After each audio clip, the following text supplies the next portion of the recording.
గతంలో 8 మెడికల్ కాలేజీల అనుమతుల కోసం జీవోలు ఇచ్చి మెడికల్ కౌన్సిల్ ఆఫ్ ఇండియా అనుమతి లేక వాయిదాలు పడుతున్న సందర్భంలో కేంద్ర ప్రభుత్వం తిరస్కరించిన ఆందోళనకరణ సమయంలో సంబంధిత శాఖ అధికారులు కృష్ణ గారు, దామోదర్ రాజనరసింహ గారు పూర్తి స్థాయిలో ప్రయత్నం చేసి ఈ 8 అదనపు మెడికల్ కాలేజీల అనుమతి తేవడం ద్వారా ఈరోజు వందలాది మంది విద్యార్థులు ఇక్కడ నూతనంగా చేరడం జరిగింది.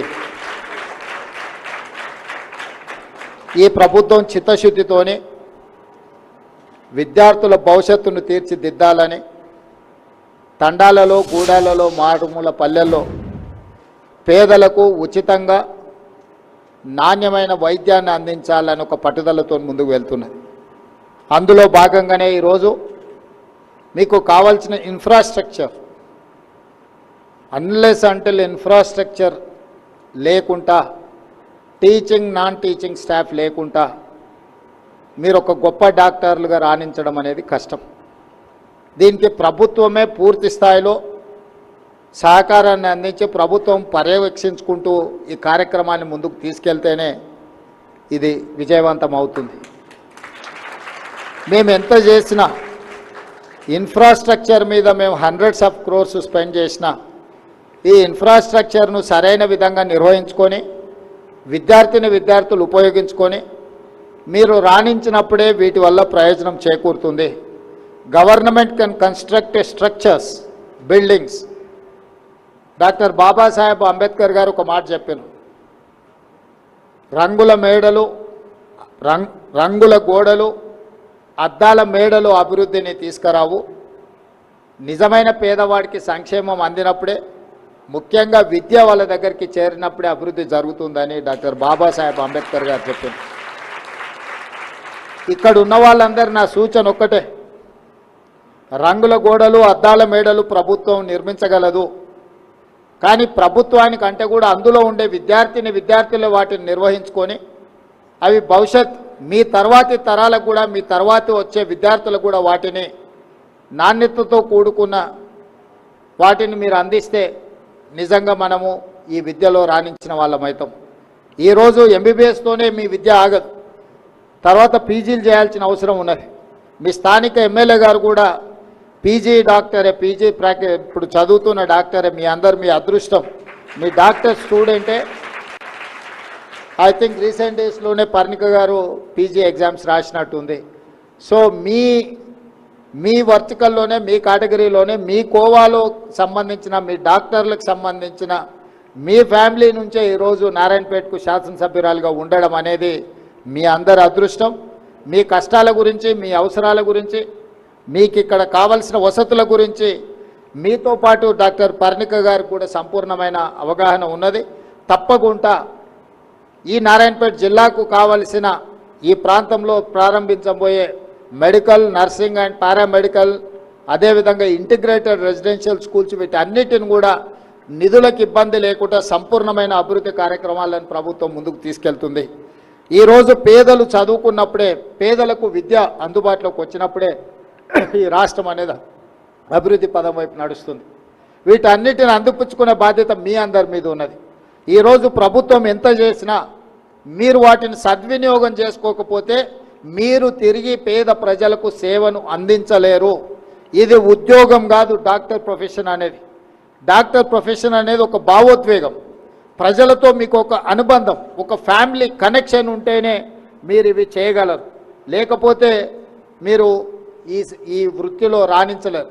మిగతా వృత్తిలో మీ ట్రాన్సాక్షన్ రిలేషన్స్ పెట్టుకోవచ్చు, కానీ you cannot continue transaction relation in medical field. ఇది ఒక హ్యూమన్ టచ్తో చేయాల్సిన వృత్తి. ఇదేదో సాంకేతికంగా యథాలాపంగా మనం ఏమైనా చేస్తే అది వాళ్ళ ప్రాణాలకే ప్రమాదకరంగా మారుతుంది. కాబట్టి మీరు అందరూ కూడా జీవితంలో చాలా భవిష్యత్తులో ఎదగాల్సిన వాళ్ళు. ఇక్కడ మీ చదువులో మీ పునాదులు బలంగా పడితే మీరు భవిష్యత్తులో గొప్ప డాక్టర్లుగా రాణిస్తారు. ఈ రాష్ట్రానికి, దేశానికి సేవలు అందిస్తారు. ఈరోజు మన రాష్ట్రంలో, మన దేశంలోనే కాదు, మిడిల్ ఈస్ట్ కంట్రీస్లో పారామెడికల్ సిబ్బందికి ఉన్న డిమాండ్, వాళ్ళు పే చేస్తున్న ఈరోజు జీతభత్యాలు అత్యధికం.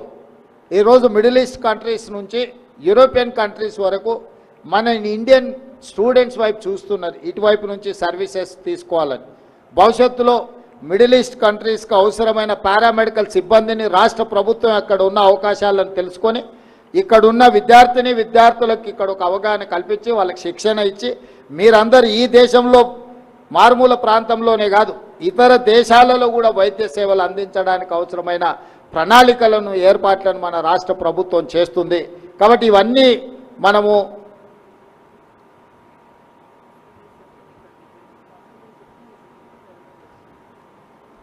పర్ణిక గారు చెప్తున్నారు, హాస్పిటల్ని కంప్లీట్గా బిల్డింగ్ని ఇక్కడికే షిఫ్ట్ చేస్తాం, ఇక్కడి నుంచే రన్ చేస్తామని చెప్పి నారాయణపేటలో ఏదైతే ఈరోజు తాత్కాలికంగా అక్కడ ఉన్నదో కంప్లీట్ హాస్పిటల్ని మనం ఇక్కడికే షిఫ్ట్ చేయాలన్న ఆలోచన ఉన్నది. తప్పకుండా తొందరలోనే ఇక్కడికి షిఫ్ట్ చేయడం, ఇక్కడికి మార్చడం జరుగుతుంది. ఏదేమైనా నా సూచన ఒక్కటే, ఇది ఒక అద్భుతమైన అవకాశం. జీవితంలో ఇది అత్యంత కీలకమైన సమయం.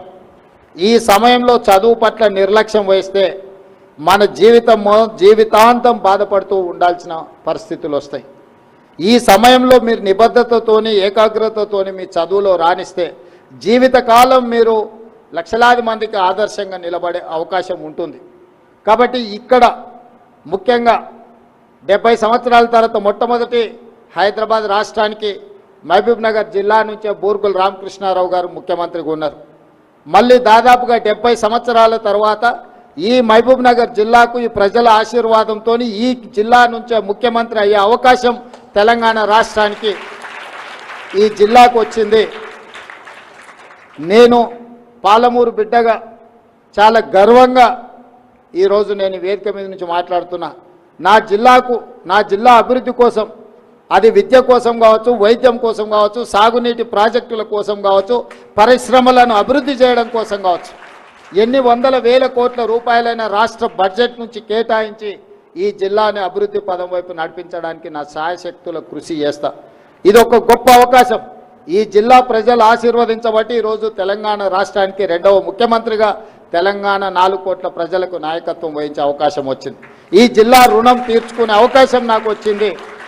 ఈరోజు ఈ ప్రాంతంలో గతంలో ఎంతోమంది, ముఖ్యంగా చిట్టెం నర్సిరెడ్డి గారు లాంటి సీనియర్ ప్రజాప్రతినిధులు ఈ ప్రాంతం నుంచి ప్రాతినిధ్యం వహించారు. అందుకే ఈరోజు అన్ని అనుమతులు చీఫ్ సెక్రటరీ గారిని ఒకసారి ఎగ్జామిన్ చేయమని చెప్తున్నా.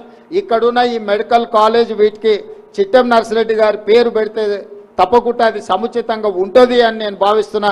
దాదాపుగా 50 సంవత్సరాలు ప్రజా జీవితంలో వారు ఈ ప్రాంత ప్రజలకు సేవలు అందించారు. ఈ ప్రాంత ప్రజలకు సేవలు అందించిన చిట్టెం నర్సిరెడ్డి గారి పేరు ఈ మెడికల్ కాలేజ్కి పెట్టడం సముచితమని నేను అనుకుంటున్నా. మా వైద్య ఆరోగ్య శాఖ మంత్రి దామోదర్ రాజనరసింహ గారికి, మా చీఫ్ సెక్రటరీ గారికి నేను ఈ సందర్భంగా సూచన చేస్తున్నా. ఒకసారి వాటిని పరిశీలించి నిర్ణయం చేసి ఈ నూతనంగా నిర్మిస్తున్న ఈ మెడికల్ కాలేజ్కి మీరు చిట్టెం నర్సిరెడ్డి గారి పేరును పెట్టడానికి అవసరమైన అన్ని చర్యలు తీసుకోవాల్సిందిగా ఆదేశాలు ఇస్తూ మీ అందరిని మరొక్కసారి మనస్ఫూర్తిగా అభినందిస్తున్నా. మళ్ళీ ఈ కాలేజ్ మొత్తం పూర్తయి నెక్స్ట్ అకాడమిక్ ఇయర్లో మళ్ళీ కొత్తగా విద్యార్థులు చేరినప్పుడు తప్పకుండా మళ్ళీ వచ్చి మీ అందరితో కూర్చొని ఆ రోజు ఏం కార్యక్రమాలు పెట్టుకోకుండా ఓన్లీ మీ medical, paramedical and nursing college స్టూడెంట్స్తోనే కలిసే కార్యక్రమాన్ని ఒక ఇంటరాక్షన్ సెషన్ పెట్టుకుందాం. మీ యంగర్ జనరేషన్ ఆలోచనలు ఎట్లున్నాయి, మీరు ఏం కోరుకుంటున్నారు, ఏం ఆలోచన చేస్తున్నారు, అభివృద్ధికి ఏం చేస్తే ఉపయోగం ఉంటుందో మీ సూచనలన్నీ తీసుకొని ముందుకు వెళ్తామని తెలియజేస్తూ మీ అందరి దగ్గర సెలవు తీసుకుంటున్నా. ధన్యవాదాలు మిత్రులారా.